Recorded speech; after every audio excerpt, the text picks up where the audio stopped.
Okay, resist the spirit of jealousy. We've talked about the secret of jealousy in 5 parts, and if you've not seen it, I advise that you go watch them. They are not long videos; they are just 10 minutes, 8 minutes, 7 minutes. Uh, we talk about jealousy. If you don't study how it came to, how it can come into your blood, how jealousy can come into your heart. If you don't know how the secret how it comes in, you will not know how to take it out. Jealousy comes in showing you pictures of achievement of your mates, achievement of someone that you think is not supposed to have those things, or you are supposed to have those things. How come is the only one that is having those things?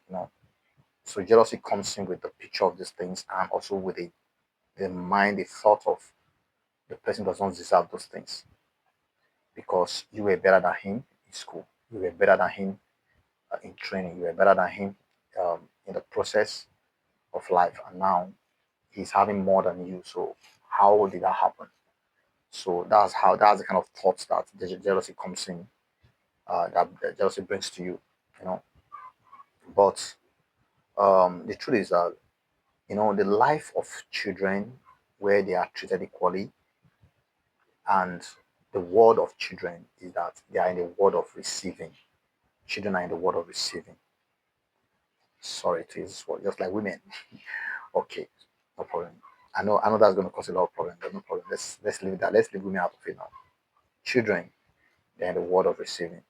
So as children grow, as they grow into teenage to adulthood, you know, they are leaving the world of receiving to the world of going to get, from dependency to independence. They depend and they are independent. And in the world of independence, it's a world where a lot of factors, even in the life of children as well, there are some factors that can affect their receiving.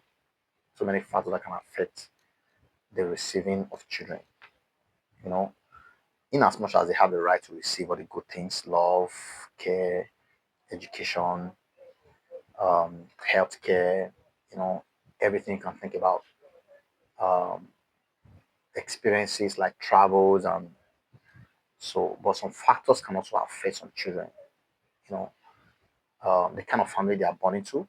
They'll say some children are born with silver spoon, while some are born with wooden spoon, while others are born without a spoon. So it depends on the kind of spoon. Why some have diamond spoons. You understand? So the kind of spoon that you were born with will determine the quality of what you receive in terms of material things. Okay.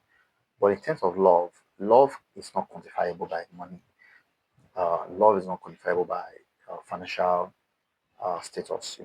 A mothers who uh, parents who are not first class citizens, second class, and middle class, are in the lower class, they can also give quality love to their children. You Love can be given without money. It's just that those that their status are very high in terms of wealth, they seem to do more in terms of maybe experiences. Like they seem, that's not what I'm trying to talk about. Like they can get more material things for these children, put them in better homes, better healthcare and stuff like that. Because after God is money. You know, God is the greatest, and the next thing is money. That's why these are two masters, money and God. So you choose who are you loyal to. He said you cannot serve two masters. You can either be a servant to God or a servant to money. So people that are servants to money, when it comes to critical decisions and they have to choose who they are loyal to, they will tell you they are loyal to money. So that's why they can do anything to get money. They can, even if they have to do something harmful to their fellow human, physically, mentally, psychologically, just to get money. they can do it.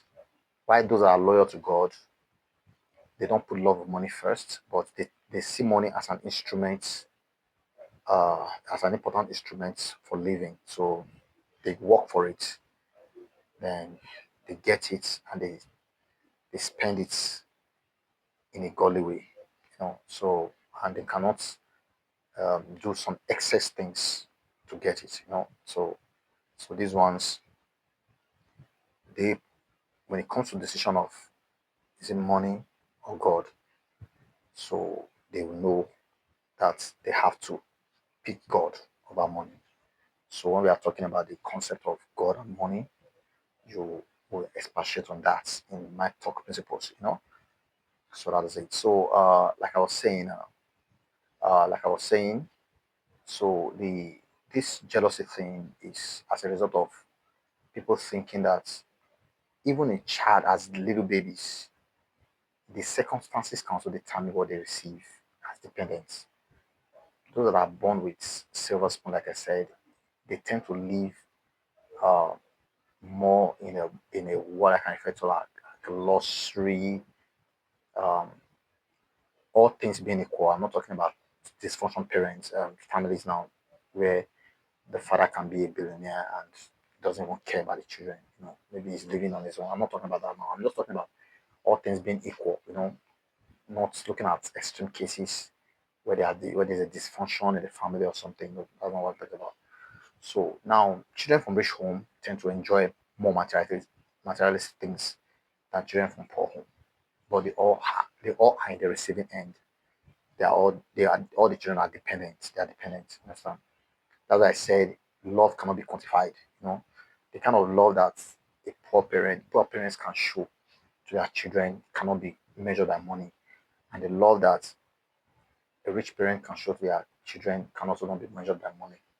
Understand? A father can send money and might not really have time for the children. He can have maybe he's rich, he's a billionaire or he's a multi-billionaire, he's a director of industry, but he can have another person, that is spending more time with. Maybe that person also has a child for him. So he can send money and say, you guys go to Dubai, go to London, go and enjoy yourself, buy whatever you need. I love you, I love you. But he knows he doesn't even have time. But those children can really be enjoying those things, but they might see feel some emptiness in them. That's what I'm saying. So that's why I said love cannot be qualified by money, but love can only spice it up. Can only spice it, make it look more beautiful. So a mother who cannot afford an expensive toy can afford an affordable toy for the child. That's what I'm saying now. Mother that cannot afford designer's dress can afford a locally made dress by a tailor, in the community, and it's beautiful and wear it on the child. So, like the case of Joseph, the the the multicolored clothes, coat of many colors, coat of many colors that Jacob gave to Joseph, right? The Bible didn't say that it was a very expensive coat. So, but and there's a popular song by a lady, coat of many colors. I think it's Dolly Parton. He said the mother could not afford expensive things, but she just made a coat of many colors, put some I think reeds together to make something for her, and she valued it. That was of great value. That's why I said that love cannot be quantified by money. Okay, let's move to the second part of this: resisting the spirit of jealousy.